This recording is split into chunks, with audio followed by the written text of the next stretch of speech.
Welcome back to my YouTube channel world literature. आज topic हम लोग डिस्कस करने वाले हैं वो है the marriage of heaven and hell by William Blake. सबसे पहले अपने राइटर को डिस्कस करेंगे, विलियम ब्लेक को। ब्लेक 1757 में पैदा हुए थे और इनकी डेथ हुई थी 1827 में। इंग्लिश पोइट थे, पेंटर थे और साथ ही साथ प्रिंट मेकर थे। मीन्स के अगर ये कुछ लिखते थे तो उसका प्रिंट निकालते थे या फिर ऐसे प्लेट्स पे लिखते थे कि वो प्रिंटेड फॉर्म में हमें लगती थी। साथ ही साथ ये अपनी लाइफ में लार्जली अनरिकग्नाइज्ड राइटर थे, लेकिन 20th सेंचुरी में इनको काफ़ी ज़्यादा ये फेमस हुए और उसके बाद 21st सेंचुरी में भी इनको बहुत ज़्यादा जाना जाने लगा।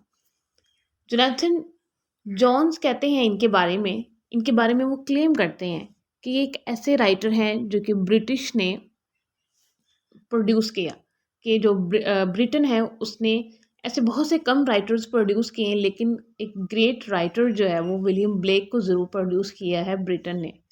2002 में इनको 38 नंबर पर बीबीएससी जो बीबीसी के पूल था ग्रेटेस्ट ब्रिटन्स का, उसमें इनको नॉमिनेट किया गया।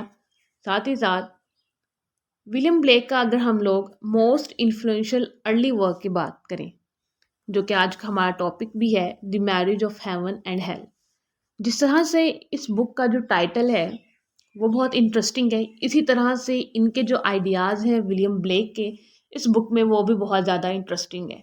विलियम ब्लेक को इस वजह से बहुत ज़्यादा जाना जाता था कि इनके जो आइडियाज़ हैं वो बहुत बोल्ड थे, बहुत ही कॉन्फ्लिक्टिंग आइडियाज़ थे, पैराडॉक्सिकल आइडियाज़ थे और एक बोल्ड किस्म के इनके आइडियाज़ से जो डिफरेंस रखते थे बाकी सबके आइडियाज़ से इनकी एज के।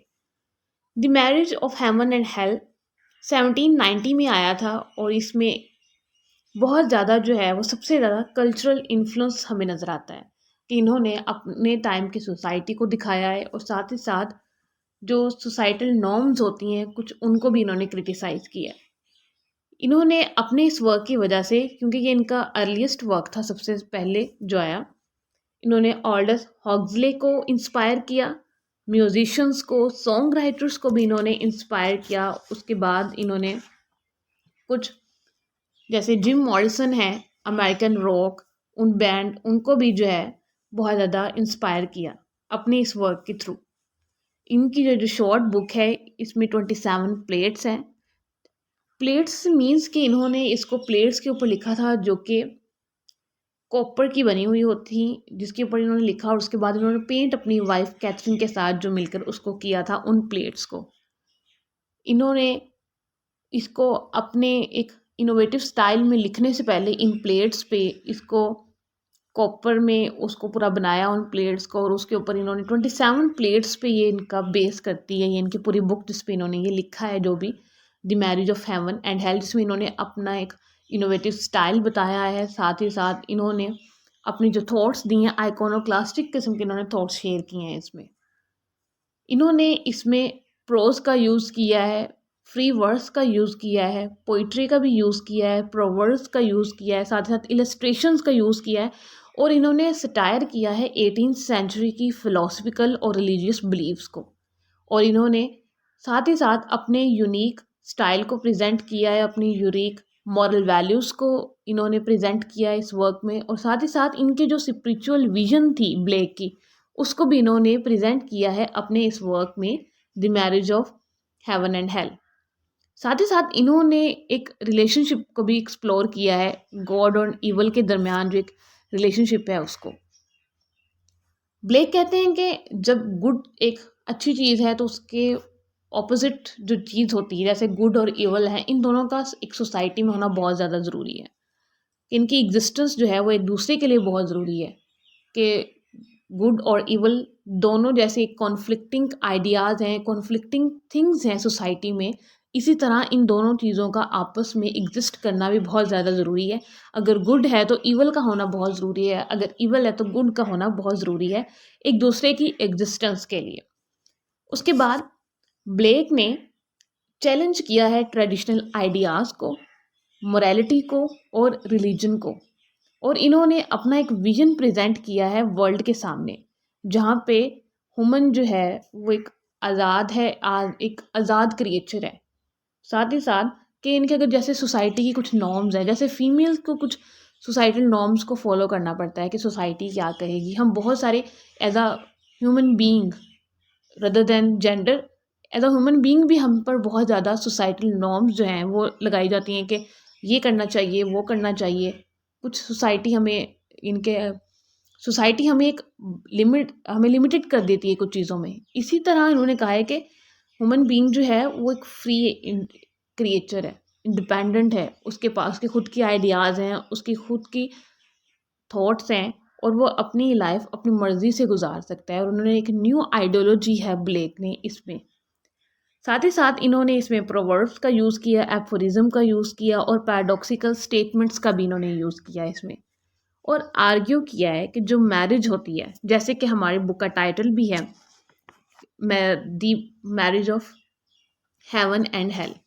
तो इसमें कहते हैं कि जो मैरिज है ऑपोजिट्स की होना बहुत ज़्यादा इम्पोर्टेंट है या फिर नेसेसरी है एक, कि सोसाइटी में जब भी मैरिज होती है मीन्स कि डिफरेंट नेचर के लोगों की आपस में मैरिज होना बहुत इम्पोर्टेंट होता है फॉर स्पिरिचुअल ग्रोथ।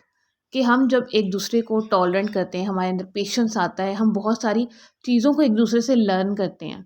इनके सेम कैटेगरी के लोग तो एक दूसरे से क्या लर्न करेंगे, जैसे कि अगर एक इंसान में अच्छी क्वालिटीज़ हैं दूसरे में भी अच्छी क्वालिटीज़ हैं, एक इंसान को बहुत अच्छी राइटिंग आती है और दूसरे को भी बहुत अच्छी राइटिंग आती है, तो वो क्या सीख रहे हैं, मीन्स के ऑपोजिट्स जो हैं वो खुद से एक दूसरे से ज़्यादा बहुत ज़्यादा सीखते हैं, उनमें क्रिएटिविटी इंक्रीज होती है अकॉर्डिंग टू ब्लेक।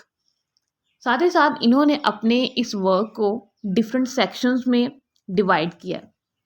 अब वो डिफरेंट सेक्शंस कौन से हैं हम उनको भी देख लेते हैं। 10 डिफरेंट सेक्शंस हैं। सबसे पहले दी आर्ग्यूमेंट पहला सेक्शन है, the voice of the devil second section है, अ मेमोरेबल फैंसी पार्ट 1 ये इसका थर्ड सेक्शन है, प्रोवर्ब्स ऑफ हेल ये इसका फोर्थ सेक्शन है, अ मेमोरेबल फैंसी ये इसका फिफ्थ सेक्शन है, इसका पार्ट 2 है।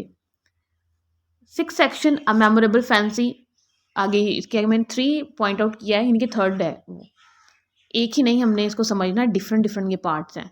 अ मेमोरेबल फैंसी ये फोर्थ पार्ट है, फोर्थ पार्ट का भी यही नाम, सेवन्थ पार्ट है उसका नाम भी यही है।